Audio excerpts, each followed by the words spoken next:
Welcome to The Thought Card, a podcast about travel and money, where planning, saving, and creativity leads to affording travel, building wealth, and paying off debt. We are the Financially Savvy Travelers.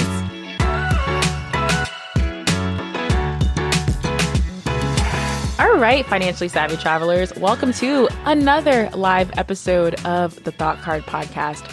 My name is Danielle Desir, and I am the host of this show. If you are new here, welcome, welcome. If you're not so new, you've been following me for a bit of a time, thank you so much for listening to the show continuously. Today's episode, we're going to be talking all about how we feel that our travels have changed and will change in the near future due to the pandemic. Now, we are live from Vermont. We're actually in Shaftesbury. We're about to head out and leave our beautiful Airbnb cabin. But before we do, we wanted to record some episodes since all these ideas are fresh in our minds. And we have a very sacred tradition where we travel. We actually record live episodes. So welcome back to the podcast. Good to be back. How did you enjoy the trip? Oh, I love the trip. If you guys listen to the past episode, the first episode of season 4, we talked all about our Vermont getaway, which was wonderful and fantastic. And we actually did not share in that episode that the Wi-Fi was Oh, yeah. Looks like we're not going to be able to Skype. Yes. No Skyping there, babe. Looks like we're going to have to wait to move. Yes, exactly. But back to the discussion today. We wanted to share with you some of our thoughts from how we think travel is changing because of the COVID pandemic and how we've adapted since then. So I would say prior to the pandemic, we were thinking a lot about international travel, and we were thinking a lot about just a lot of international travel and just a lot of plane travel as well. So that clearly is no longer the case. So why are you looking like that? There's a lot of noises out there. There's a lot of noise out there. Well, we're out in nature. So do you have any thoughts about like how you're thinking about airplane travel right now? Well, I'm more like, if I have to go on an airplane, I wouldn't be bothered by it, but I could see how it could be uncomfortable for others. It's because the more you think about it, the more claustrophobic an airplane is, and it's not like you get off and they immediately clean it, so I think if you're like too nervous to go on an airplane, driving is definitely the best option, obviously. I mean, what else are you going to do? Because even trains are kind of claustrophobic. I don't know, because like, I think this is a good question for you, because like, I only go on airplanes when I'm with you. You know what I mean? So I think I don't know. What do you think? I personally, I don't feel comfortable right now. I actually haven't done enough research to also ease my discomfort as well. Like, I don't even know enough if they like. I'm sure they do. How do they social distance on an airplane? Is it like, do they do less capacity? Like middle seat, no middle seat? Yeah. Yeah. I haven't done enough research for me to change my mind. For you to feel confident. For me to feel confident and comfortable. And that's fine for me. And I think as a couple, we said 2020 is going to be no airplane travel, which is fine. It allows us... Why?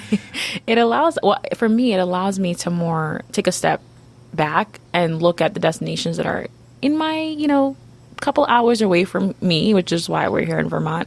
And I am really enjoying this opportunity, because I'm sure as soon as things get back, quote unquote, to normal, we'll be out and about back to international travel. So you're so funny. What? Because it's fine. But behind the scenes, ladies and gentlemen, she's every single day, I miss traveling.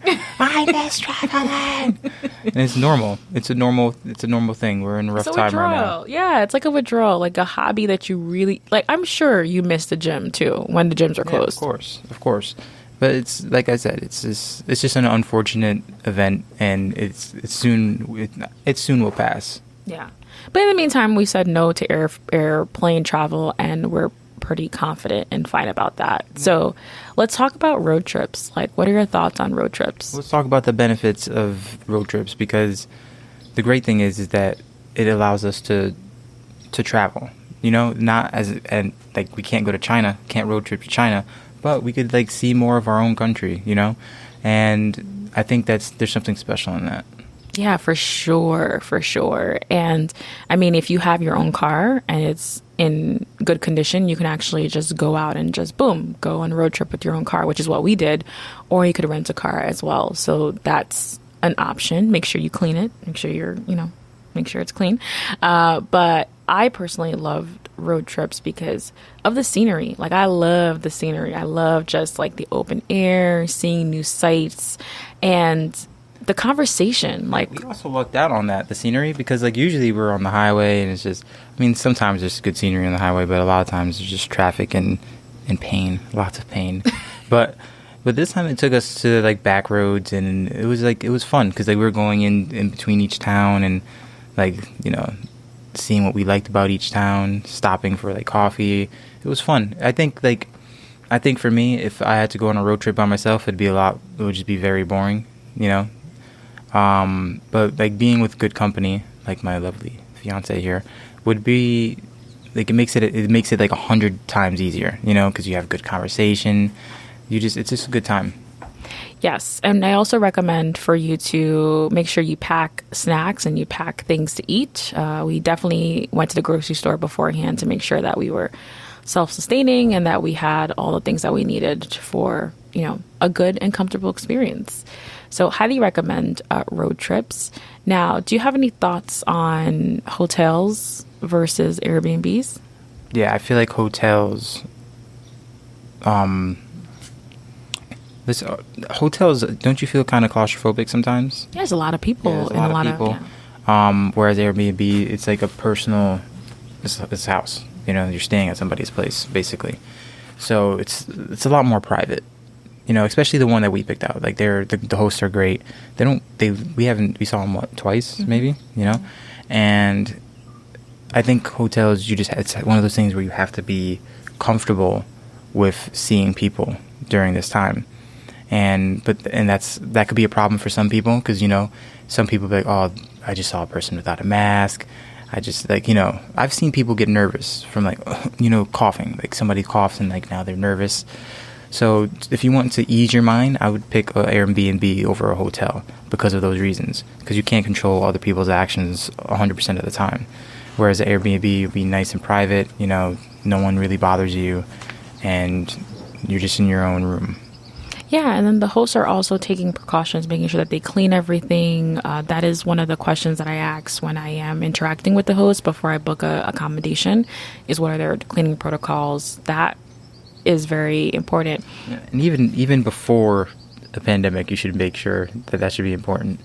All these like health issues are only coming up now because of pandemic. You should always make sure, even before the pandemic, we should have been, you know, checking that everything's clean, checking that everyone's, you know, staying safe. Yeah, I think we take for granted a lot of things. Like before the pandemic, we just took for granted so many things.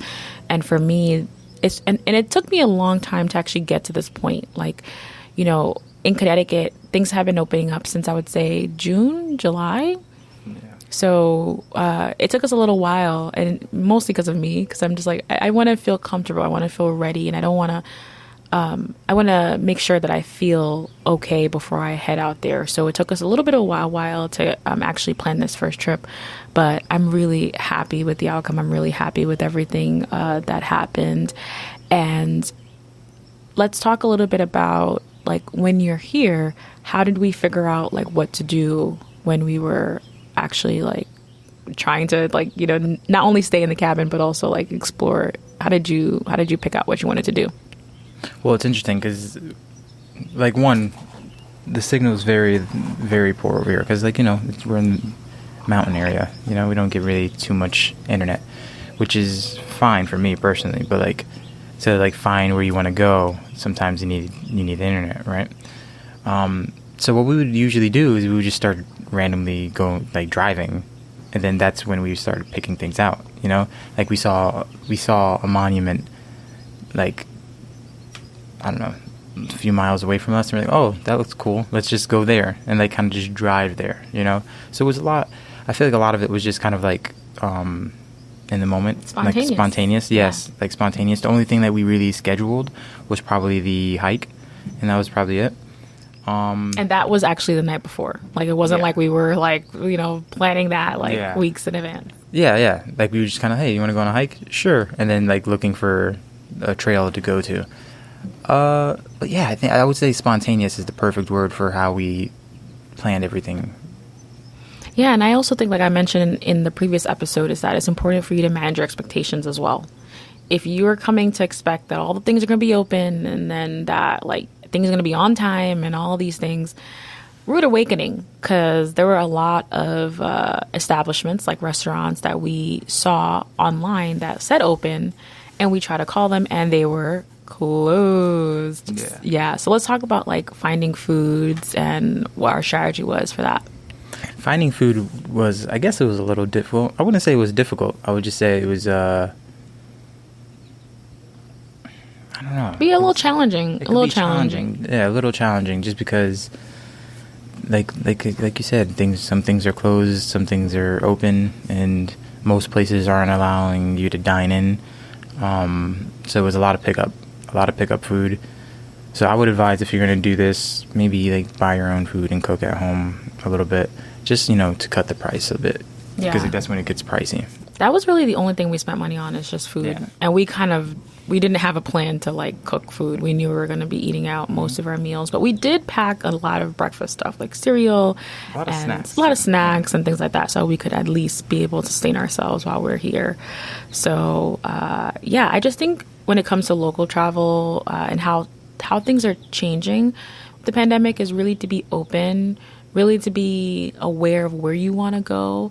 Like, we're not going out to explore big cities right now, because a lot of things are going to be closed. And the whole, like, at least for me, I rather spend more time in rural, outdoor areas. For someone like you who's kind of like cautious and like kind of anxious about everything, with everything going on, why would you want to give yourself the stress of going to a populated place and then everything's closed anyway, so you can't even relieve the stress by having a good time because everything's closed? So I think that... And looking over your shoulder every minute, you're like, oh my God, did they cough? Oh my God, did something happen? If you're someone who's just kind of over the pandemic, and is like, you're practicing social distancing, and you're aware that not everything's going to be in your control, and you're fine with that, then go travel. You know, do your thing, be safe. But if you're not, don't try to force yourself into a situation that's going to make you uncomfortable. Yeah, and make sure that you pack your hand sanitizers, you pack your masks, because that is very important. And I think those are the things that we packed. Oh, we also packed gloves, but we didn't necessarily need to use them at all. So just pack the things that you're going to feel comfortable with. I think your comfort is going to make your trip exponentially better. So that's really the thoughts that I have for how things are traveling, like how things are changing in travel. Do you have any thoughts for really, like, how you think, like, for the rest of the year? Are you thinking that we're going to stay similar to kind of like trips like this, 2021? Do you have any thoughts or predictions? I'm very optimistic. I think things are going to start clearing up faster than people think. I say 2021 is kind of like the light at the end of the tunnel, you know? Like, after every storm, there's a rainbow. And I think 2021 is going to be our rainbow. 2020 was a bust. A lot going on in 2020 besides the pandemic. A lot of nonsense going on. But 2020 is going to be the story that we tell everybody.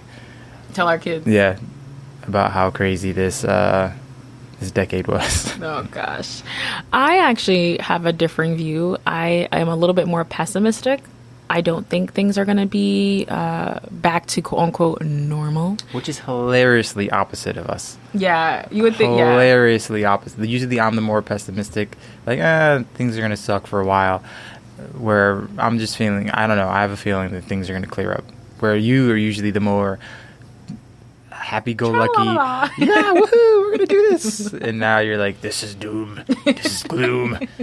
This is the new normal. I actually don't like that term, new normal. Yeah, I just don't believe it's going to be the new normal. I believe the human race has faced just as tough, or maybe even tougher challenges in the past, and we've came out on top, and we did well, and there's no new normal there. You know? That's true. That's true.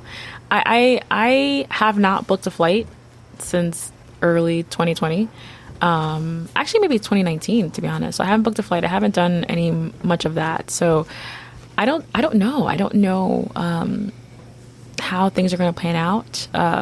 But what I do know is that, exploring the local area is something that I definitely see ourselves doing more of, and appreciating our ability to go out and explore when we can. So yeah, if one thing this year has taught me is that you can't control everything. So try not to worry about everything. Yeah, no, that is true. And sometimes you feel like you're in control, and it's not quite so much. So thank you guys for listening to another episode of the Thought Card Podcast. Head over to podcast. Do you want to say bye? Okay, I'll let you, say bye properly. Bye. Thank you guys for listening to another episode of the Thought Card Podcast. We are heading back on the road to go home, and we just wanted to share with you some of our thoughts while we are currently traveling and exploring our semi-local areas. And stay safe out there, and don't forget to enjoy all the moments that we have in between, pandemic or not. So that's it for today. Bye for now.